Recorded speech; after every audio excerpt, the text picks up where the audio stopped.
start to see yourself, even if the picture's not clear in your mind, of achieving the next level of your success.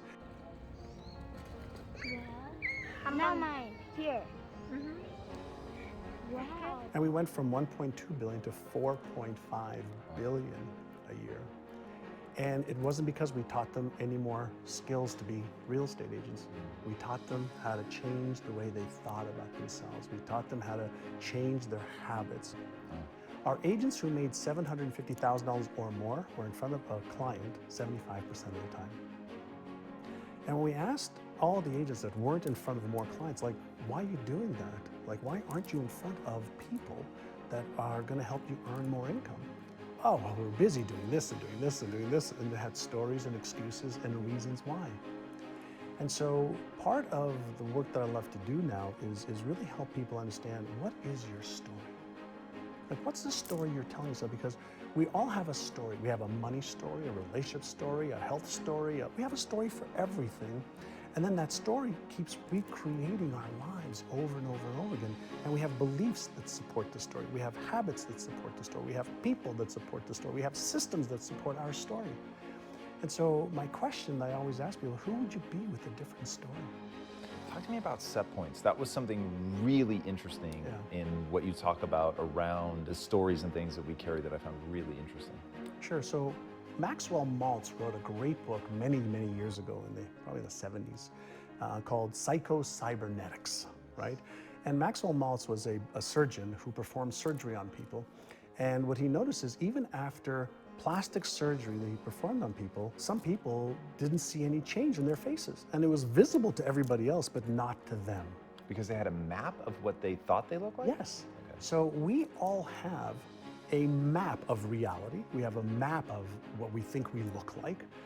And any deviation on the physical level to that map, to that visual representation we have in our brains that doesn't match the map, your brain deletes or distorts it. So when we were working with real estate agents, or when I work with business owners, in addition to upgrading knowledge and skills, if you think about how, let's say, income, we have set points for how much income we earn. So whether it's 10,000 a year or 20 or 50 or 100 or a million, it doesn't matter. We get this set point, and then we behave the way we need to behave, and we feel what we need to feel to earn that income. And over a period of time, it becomes part of the brain's default mode network.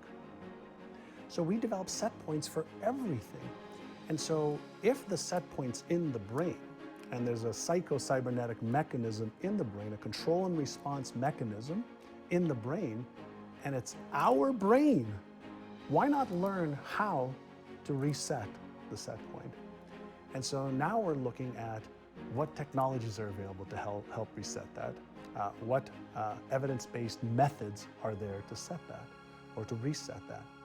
And so when we take, let's say, visualization, right, and you start to see yourself, even if the picture's not clear in your mind, of achieving the next level of your success, whether it's releasing weight and keeping it off, getting into a relationship that you love and are happy in, whether it's to make 2 or 3 or 5 times more money and live a certain type of lifestyle that allows you to do the things that freedom with having money allows you to do. If you start in your mind first and you impress that through conscious efforts into the subconscious mind, it then causes thoughts and emotions and behaviors. So I like to work from the outside in and from the inside out. So use both. I want every advantage.